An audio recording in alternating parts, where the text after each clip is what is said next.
ఓం శాంతి. ఓం శాంతి. ఓం శాంతి.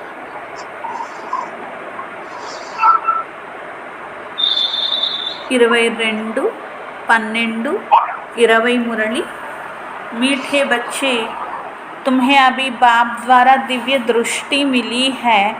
उस दिव्य दृष्टि से ही तुम आत्मा और परमात्मा को देख सकते हो।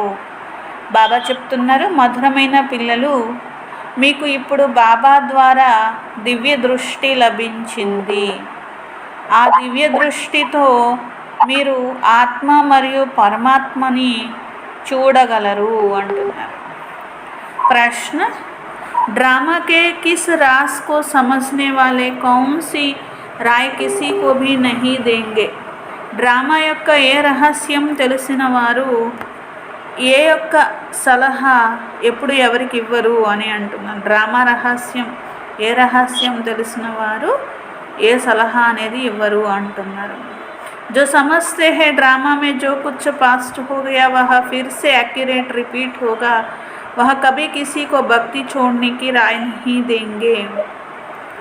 ఎప్పుడైతే డ్రామా అనేటువంటిది ఇదంతా కూడా జరుగుతున్నది, పాస్ట్లో జరిగిందే మరలా జరుగుతున్నది యాక్యురేట్గానే అర్థం చేసుకున్నప్పుడు ఎవరికి కూడా మీరు భక్తి వదిలేసేయండి అనే సలహా అనేది ఇవ్వరు అంటున్నారు. ఎందుకంటే భక్తి ఎప్పుడు వదులుతారు? జ్ఞానం వాళ్ళంతటా వాళ్ళకి అర్థమైనప్పుడు వాళ్ళే భక్తి అనేది వదిలేస్తూ ఉంటారు కదా. జ్ఞానం మంచి రీతిగా అర్థమైనప్పుడు సమझेंगे हम ఆత్మ హై, నేను ఆత్మను అని అర్థం చేసుకుంటారు వారే.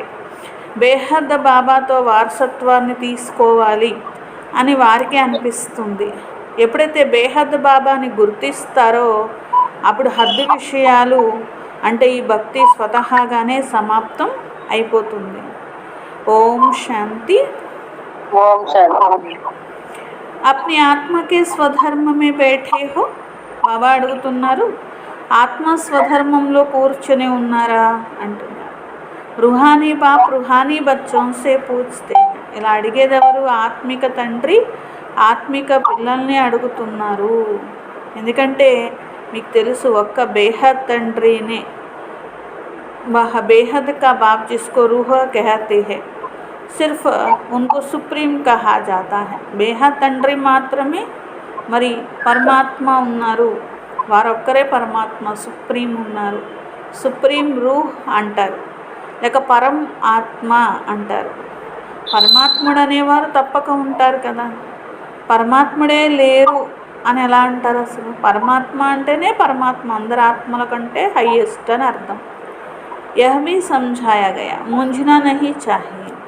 5000 वर्ष पहले भी यह ज्ञान तुमने सुना था. 5000 సంవత్సరాల ముందు కూడా మీరు ఈ జ్ఞానాన్ని విన్నారు. ఆత్మని వింటుంది, ఆత్మ చాలా చిన్న బిందువుగా ఉంటుంది. जो इन आँखों से देखा नहीं जाता, ఈ కళ్ళతో ఆత్మని చూడలేరు. ऐसा कोई मनुष्य होगा जिसने आत्मा को इन आँखों से देखा होगा. చూడండి, ఆత్మను నేను కళ్ళతో చూశాను అని ఎవరైనా చెప్పగలరా ఏంటి అంటున్నారు. అసలు కళ్ళతో చూసే వస్తువు కానప్పుడు కళ్ళతో చూశాను అని మాత్రం ఎలా అంటారు అంటున్నారు. దివ్య దృష్టిసే దేఖ్తే హై, దివ్య దృష్టితో మాత్రమే చూడగలరు అని బాబా అంటున్నారు.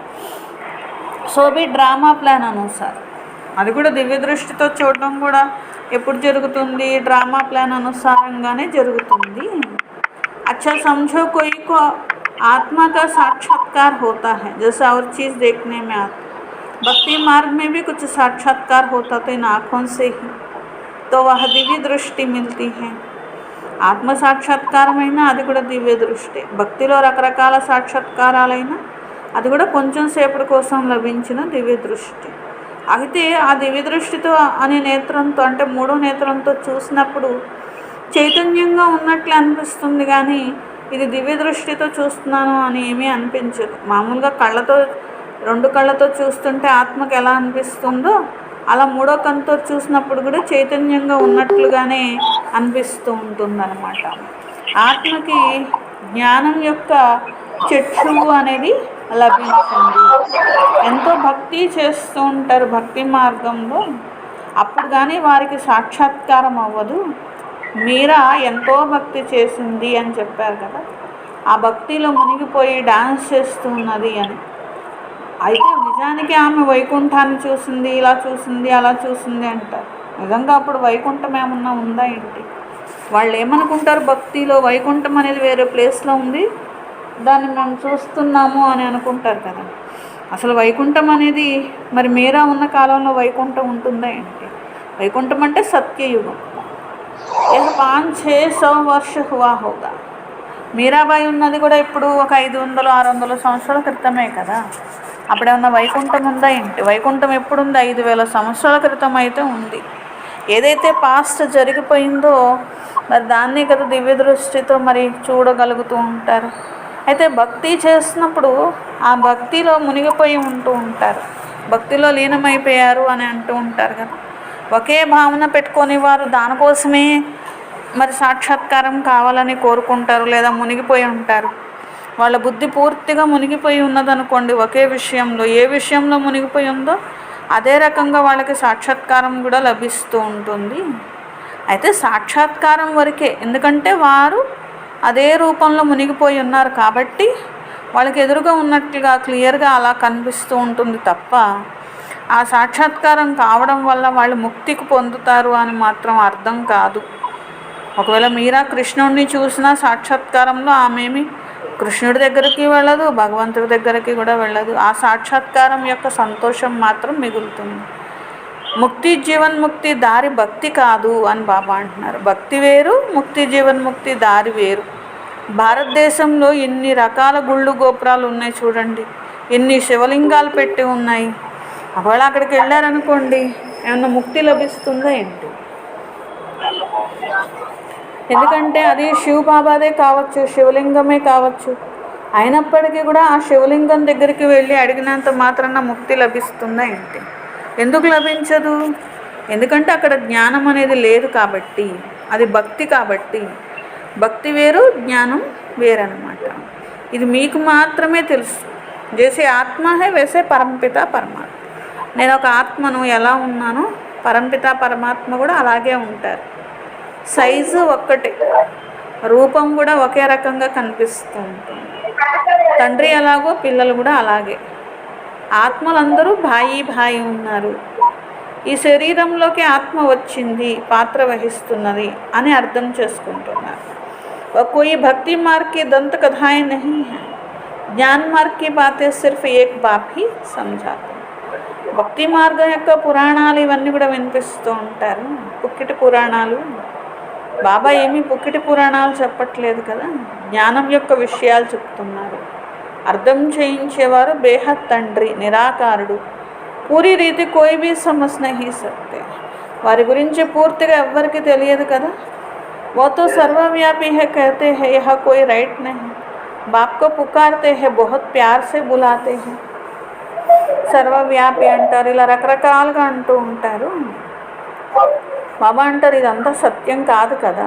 భగవంతుడు తండ్రి అన్నారు, పిలుస్తున్నారు, రమ్మని పిలుస్తున్నారు, పైగా అన్నిట్లో ఉన్నారు అని అంటారు. అన్నిట్లో ఉంటే మరి అంటే ఇక్కడ బాబా ఏం చెప్తున్నారు? అన్నిట్లో ఉంటే ఆయన కూడా తమో ప్రధానం అయిపోతారు కదా. అప్పుడు మరి ఆయన్ని పిలవడం ఎందుకు? పిలుస్తున్నారంటే ఆయన ఇక్కడ లేరు అని అర్థమే కదా.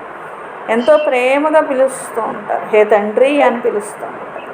మరి తండ్రి వచ్చారు అంటే, భగవంతుడు వచ్చారంటే బాబా పైన బలిహారం అవుతారని చెప్పారు కదా. నాకు ఒక్క బాబా తప్ప ఇంకెవరూ లేరు, మరి తప్పక వారిని జ్ఞాపకం చేయాలి. खुद भी कहते हैं हे बच्चे आत्माओं से ही बात करते हैं. హే పిల్లలు అని బాబా ఆత్మలతోనే కదా మాట్లాడతారు. దీని రుహానీ నాలెడ్జ్ అని అంటూ ఉంటారు. ఆత్మ పరమాత్మ విడిపోయి చాలా కాలమైంది అంటారు కదా, ఇది కూడా లెక్క. बहुत काल से तुम आत्माएं अलग रहती हो, जो भी फिर इस समय बाप के पास आई हो. ఎంతో కాలం నుండి మీరు ఆత్మలు విడిపోయారు, ఇప్పుడు బాబా దగ్గరకు వచ్చారు, తిరిగి రాజయోగం నేర్చుకుంటున్నారు. టీచర్ కూడా మరి ఒక రకంగా సర్వెంటే కదా, సేవ చేస్తారు కదా. ఎప్పుడు కూడా మరి ఇక్కడ బాబా ఒబీడియంట్ సర్వెంట్ని అని అంటూ ఉంటారు కదా. तो तुम कितना हुज्जत से बुलाते हो, हे पतित पावन आकर हमको पावन बना. सब है భక్తియా. మరి ఎంత భగవంతుని ఎంత ఆర్తితో పిలిచారు, హే పతిత పావన రండి, పావనంగా చేయండి. మీరందరూ భక్తులు అని బాబా అంటున్నారు. హే భగవంతుడా రండి అన్నారు కదా. హమ్కో ఫిర్సే పావన్ మనావు, మళ్ళీ పావనంగా చేయమన్నారు.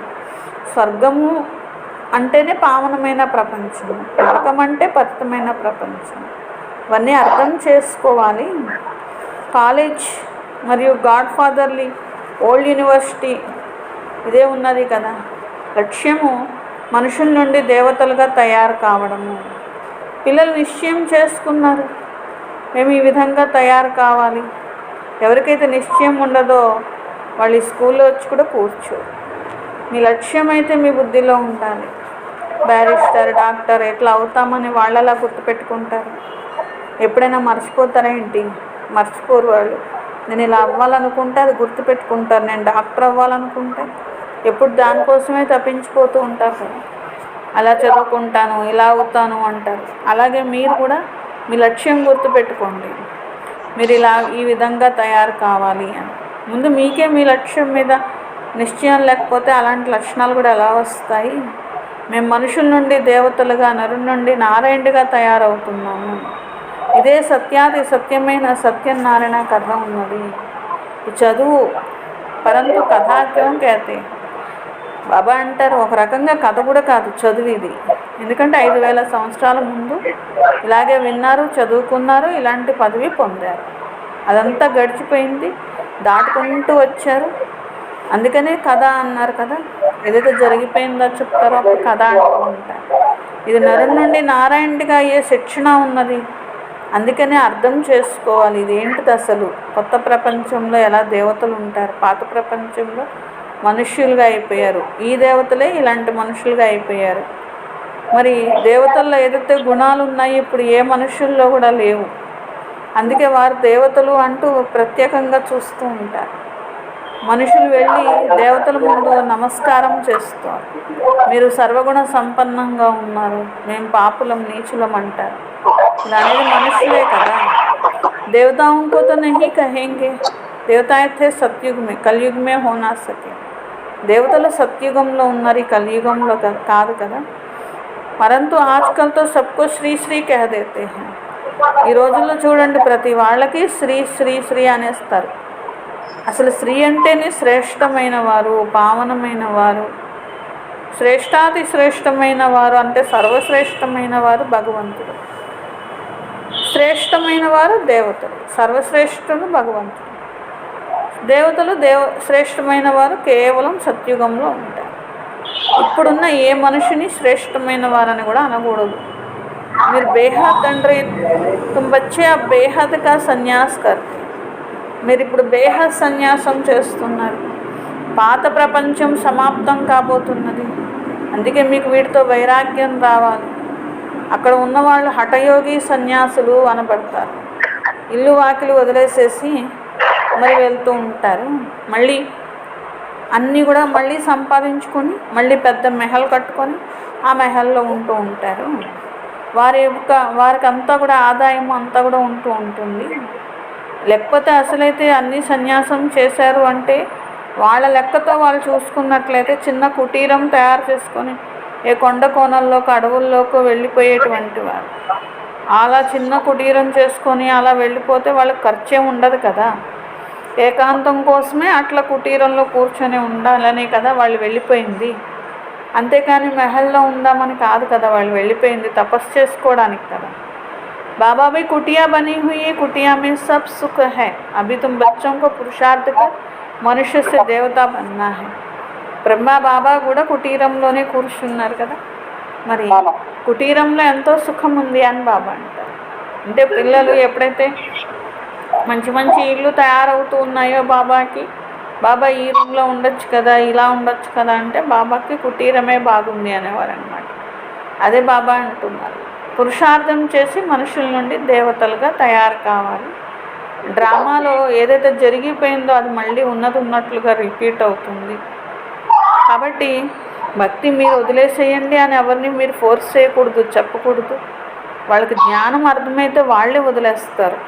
నేను ఆత్మను అర్థమైంది, బేహద్ తండ్రి సంతానాన్ని ఇలాంటి వారసత్వం తీసుకోవాలి, బేహద్ బాబాని గుర్తిస్తే హద్దు విషయాలు ఆటోమేటిక్గా సమాప్తం అవుతాయి. గృహస్థ వ్యవహారంలో ఉంటూ బుద్ధియోగం ఒక్క బాబాతో జోడించాలి. శరీర నిర్వహణ కోసం కర్మలు కూడా చేయాలి. భక్తిలో కూడా చూడండి, కొందరు అపారమైన భక్తి చేసినప్పుడు నియమాలు, నిబంధనలు, వ్రతాలు ఇలా పెట్టుకుంటూ ఉంటారనమాట. మరి అలా నియమంగా వెళ్ళి దర్శించుకుంటూ ఉంటారనమాట. ఒక్కరోజు కూడా దర్శనం పోకూడదు అని అనుకుంటూ ఉంటారనమాట. అయితే అవన్నీ కూడా దైహికమైన విషయాలు, దైహికమైన యాత్రలు. భక్తి మార్గంలో ఎన్నో ఇలా ప్రతి ద్వారంలో అక్కడికి వెళ్ళమంటే అక్కడికి వెళ్ళారు, ఇక్కడికి వెళ్ళమంటే ఇక్కడికి, ఇలా ద్వారంలో ఎదురు దెబ్బలు తిన్నారు కదా, ఏమైనా లభించిందా? బాబా ఇప్పుడు అక్కడికి వెళ్ళండి, ఇక్కడికి వెళ్ళండి అని చెప్తున్నారా మీకేమన్నా? బాబా వచ్చిందే అర్థం చేయిస్తున్నారు, ఒకే చోట కూర్చోబెట్టారు. कोई एक जगह बैठ नहीं जाना है. भक्ति मार्ग में कोई कृष्ण का भक्त होता तो ऐसे नहीं चलते फिरते कृष्ण को याद नहीं कर सकते. इसलिए जो पढ़े लिखे मनुष्य होते कहते हैं कृष्ण का चित्र घर में रखा है, फिर तुम मंदिर में क्यों जाते हो. బాబా అంటూ భక్తిలో అయినా కానీ నడుస్తూ తిరుగుతూ కూడా జ్ఞాపకం చేయొచ్చు. బాబా జ్ఞానం ఇదే అర్థం చేయించారు, ప్రతి పని చేస్తూ బాబాని జ్ఞాపకం చేయాలి. అక్కడ కూడా భక్తి చేసే వాళ్ళల్లో కూడా కొందరు చదువుకున్న వాళ్ళు ఉన్నారనుకోండి, కృష్ణుడు అంటే మరి ఈ విధంగా చిత్రం, కృష్ణుడి యొక్క చిత్రం ఇంట్లో కూడా ఉన్నది కదా, ఎక్కడ దూరం యొక్క యాత్రలు చేసి మళ్ళీ వస్తూ ఉంటారు, ఏం లాభము అని అడుగుతూ ఉంటారనమాట. కృష్ణకి పూజ తుమ్ యహా భీ కరో, అచ్చా చిత్ర నా రఖో యాద్ కర్తే రహో, ఏక్ బార్ చీజ్ దేఖీ తో ఫిర్ వహ్ యాద్ రహతీ హై. కాబట్టి చిత్రం పెట్టుకోండి, లేకపోతే పెట్టుకోకపోయినా కానీ మనసుతో గుర్తుంచుకోండి అని అంటూ ఉంటారు.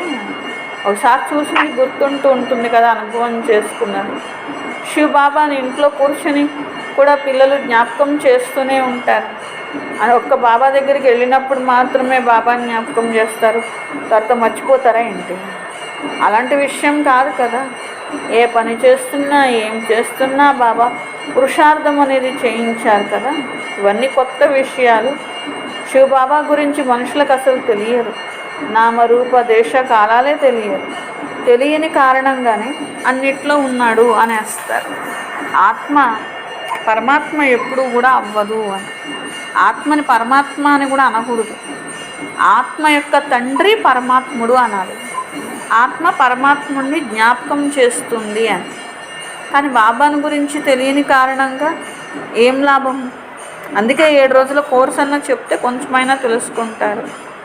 रेजगारी पॉइंट्स भी समझाई जाती.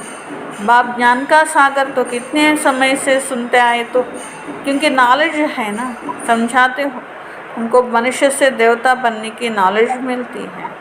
బాబా జ్ఞానసాగరుడు. ఎంత సమయం నుండి మీరు ఈ జ్ఞానం వింటున్నారు? మరి జ్ఞానసాగరుడు కాబట్టి ఇంత సమయం నుండి బాబా చెప్తూనే ఉన్నారు, మీరు అర్థం చేసుకుంటూ ఉన్నారు. అందుకనే కదా మనుషుల నుండి దేవతలుగా అయ్యే జ్ఞానం అపారమైనది. బాబా అంటారు కొత్త కొత్త గుహ్యమైన విషయాలు మరి బాబా వినిపిస్తూనే ఉంటారు. మురళి తుమ్కో నహీ మిల్తే తో తుమ్ కిత్నా చిల్లాతే హో, బాప్ कहते हैं तुम बाप को तो याद करो. మధుబన్ నుండి మురళి ఒకవేళ రాలేదనుకోండి, పిల్లలు తప్పించిపోతూ ఉండేవారు. బాబా అనేవారు వస్తుంది, జ్ఞాపకం చేస్తూ ఉండండి, లోపల వస్తుంది అనేవాడు. మురళి ఫిర్ భీ భూల్ జాతే హో. మరి మురళి రాకపోతేనేమో తప్పించిపోతారు కదా. మురళి చదివాక ఎంత గుర్తుంటుంది అని బాబా అడుగుతారంట. మురళి చదివే వరకే ఉంటుంది కొందరికి తపన, చదివాక మొత్తం మర్చిపోతారు. మళ్ళీ అమ్మయ్య చదివేసా, మురళి చదివేసా అయిపోయింది అనుకోండి. పెహలే తో యహ యాద్ కర్నా. బాబా అంటారు గుర్తుంచుకోండి, నేను ఆత్మను, చిన్న బిందువును.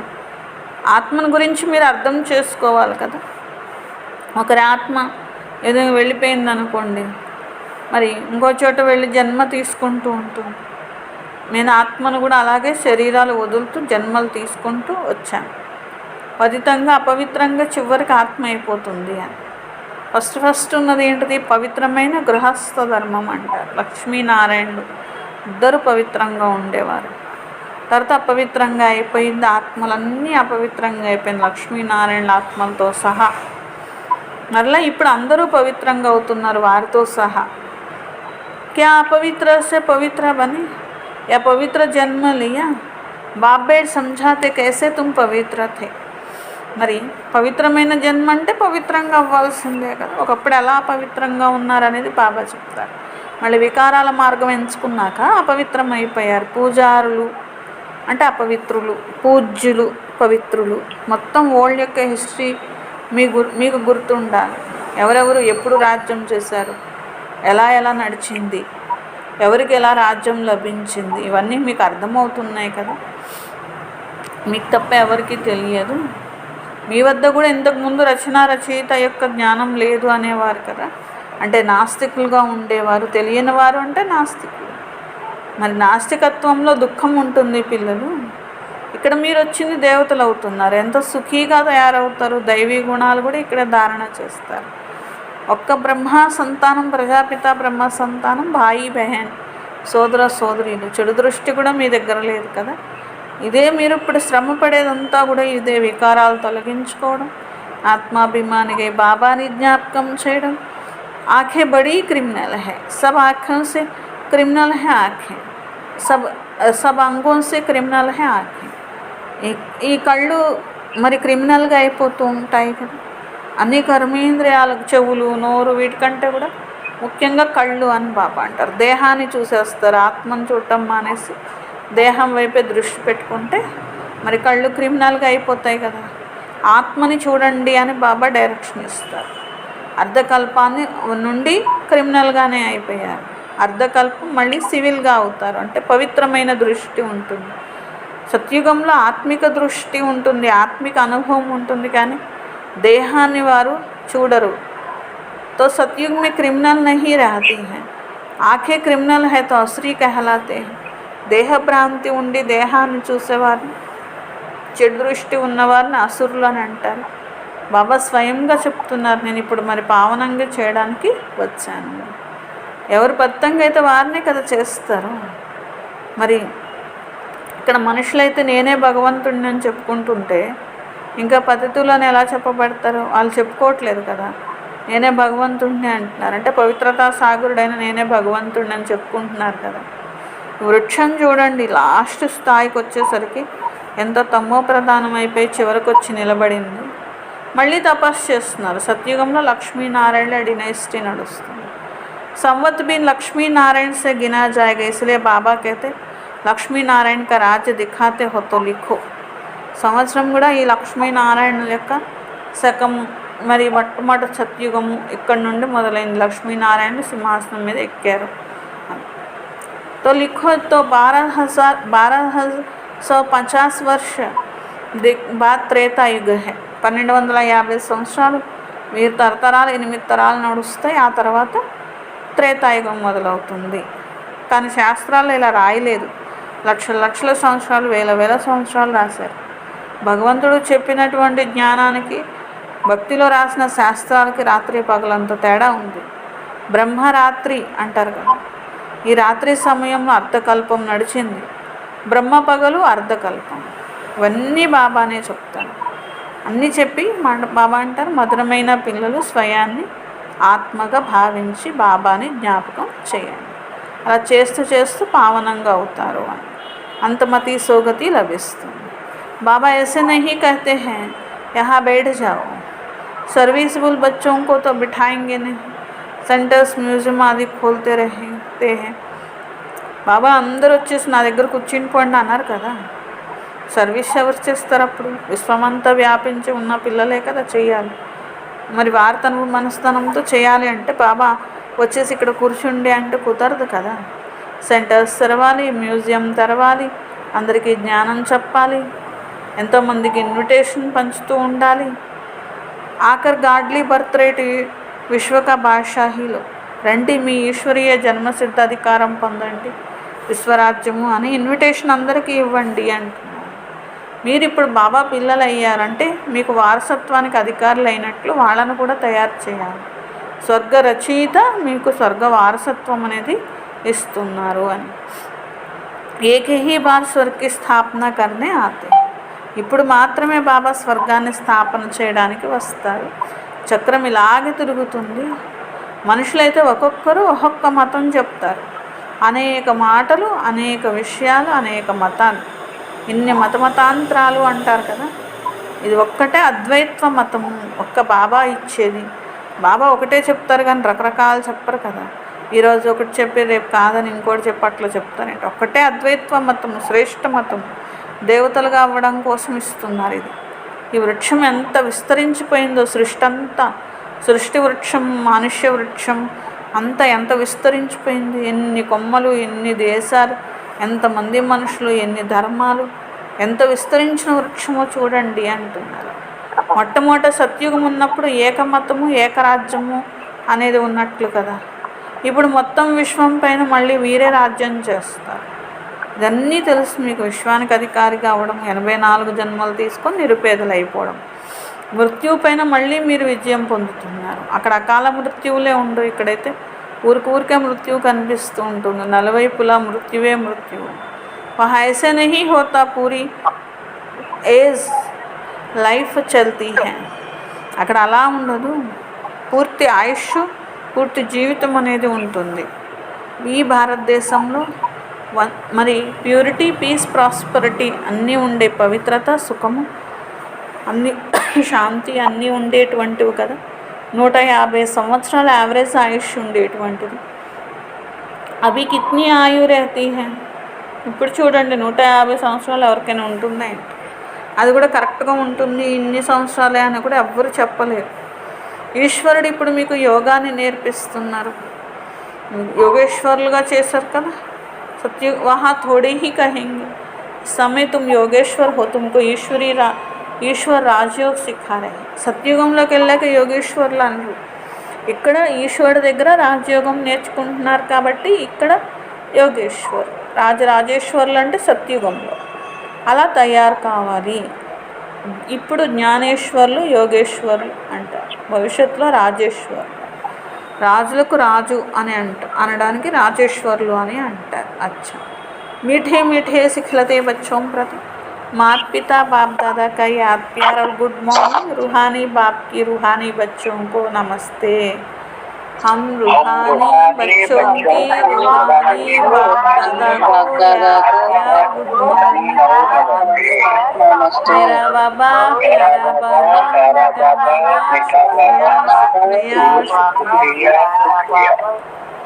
ధారణ కోసం ఫస్ట్ పాయింట్, ఈ కళ్ళను పవిత్రంగా చేసుకునే శ్రమ చేయండి. బుద్ధిలో ఎప్పుడు గుర్తుండాలి, మేము ప్రజాపిత బ్రహ్మ సంతానం, సోదర సోదరీలం. చెడు దృష్టి ఎప్పుడు ఉండకూడదు. సెకండ్ పాయింట్, శరీర నిర్వహణార్థం కర్మ చేస్తూ బుద్ధియోగం ఒక్క బాబాతోనే పెట్టుకోవాలి. హద్దు యొక్క విషయాలు వదిలి బేహద్ బాబాను జ్ఞాపకం చేయాలి. బేహద్ సన్యాసం చేయాలి. వరదాన్, సదా అతీంద్రియ సుఖం యొక్క ఊయలలో ఊగే సంగమ యుగం యొక్క సర్వ అలౌకిక ప్రాప్తులతో సంపన్నంగా కండి. ఏ పిల్లలైతే అలౌకిక ప్రాప్తులతో సదా నిండుగా ఉంటారో వారికి అతీంద్రియ సుఖము అనే ఊయలలో వారు ఊగుతూ ఉంటారు అంటున్నాను. जैसे जो लाडले बच्चे उनको झूले में झुलाते हैं, ऐसे सर्व प्राप्ति संपन्न ब्राह्मणों का झूला अतीन्द्रिय सुख का झूला है. ఏ విధంగా బాగా అల్లారు ముద్దు ఉన్న వారిని ఊయల్లో ఊపుతూ ఉంటారు కదా, అలా సర్వప్రాప్తి సంపన్నమైన బ్రాహ్మణులు కూడా అతీంద్రియ సుఖము అనే ఊయల, ఈ ఊయల్లో సదా ఊగుతూ ఉండండి. అంతేకాని దేహాభిమానంలోకి రావద్దు. ఎవరైతే ఊయల దిగుతారో, భూమి మీద కాలు పెడతారో వారు మురికిగా అయిపోతారు. ఉన్నతోన్నతమైన బాబా మిమ్మల్ని ఇంత స్వచ్ఛంగా చేశారే, మళ్ళీ దేహాభిమానం అనే మురుకులోకి మీరు అడుగు పెట్టొద్దు. ఎప్పుడు కూడా నేల మీద అడుగు పెట్టొద్దు, అంటే దేహభ్రాంతిలోకి. అతీంద్రియ సుఖము అనే ఉయ్యాల్లో ఊగుతూ ఉండాలి, మట్టిలో కాలు పెట్టొద్దు అని బాబా అంటారు. స్లోగన్, మే త్యాగి హూ, ఇస్ అభిమాన్ కా త్యాగ హీ సచ్చా త్యాగ హై. నేను ఇంత త్యాగం చేశాను బాబా కోసం అని ఒక అభిమానం పెట్టుకుంటే అది కూడా త్యాగం చేసినప్పుడే నిజమైన త్యాగం చేసినట్లు. త్యాగం చేసి నేను ఇంత త్యాగం చేశాను అంటే అభిమానం ఉంటే అది త్యాగం కానే కాదనమాట. అచ్చా, ఈరోజు స్వమానము, నేను సదా అతీంద్రియ సుఖం యొక్క ఊయలలో ఊగే ఆత్మను.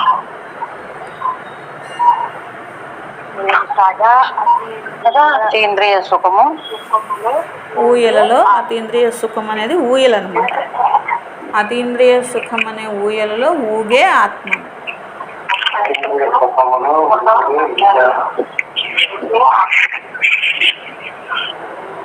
అచ్చా, ఊగే ఆత్మను అంటారండి. అంతే.